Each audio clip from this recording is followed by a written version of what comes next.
సరే నేను ఫోన్ చేస్తాను.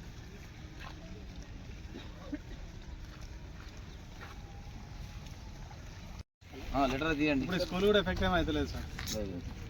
స్కూల్ టాకీస్ అంటారు, డాక్టర్ వాళ్ళు ఎక్కడ పెడతారు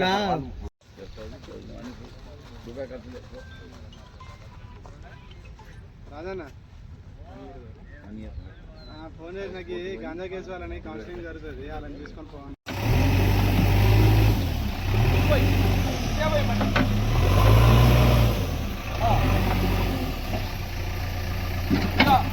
మీటర్ వెడల్పుతో ఇట్లా తీసి కూర్చున్నాం.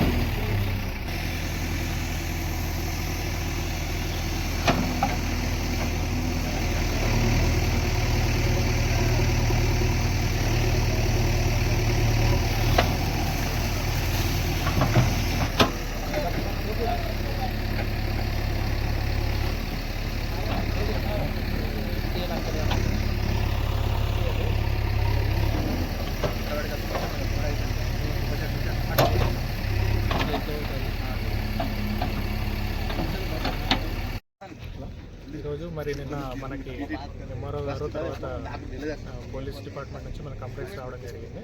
సిటికేఎల్ చెరువులో మనకి మట్టి పోస్తున్నారు, లెవెలింగ్ చేస్తున్నారని, ఎఫ్టీఎల్ పరిధిలో లెవెలింగ్ చేస్తున్నారని మనకు కంప్లైంట్ రావడంతో బి గారు, మేము, ఎంఆర్ఓ గారు, కమిషనర్ గారు, మున్సిపల్ కమిషనర్ గారు, తర్వాత ఎస్ఐ గారు అందరం ఇక్కడ రావడం జరిగింది. ఈ ఎఫ్టీఎల్లో ఉన్న పరిధిలో ఉన్న వాటికి ఇప్పుడు ట్రెంచ్ కొట్టేస్తున్నాము.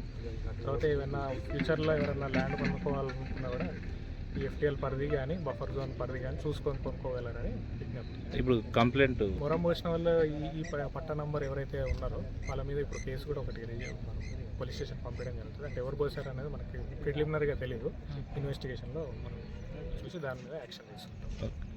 సార్ 100 మనకి చెరువు మొత్తం వచ్చేసి 66 ఎకరాలు యాజ్ పర్ మనకి రెవెన్యూ రికార్డ్స్ ప్రకారం ఉంది. కానీ ఎఫ్టీఎల్ పరిధిలో మాత్రం మనకు 100 ఎకరాల పైన ఉంది.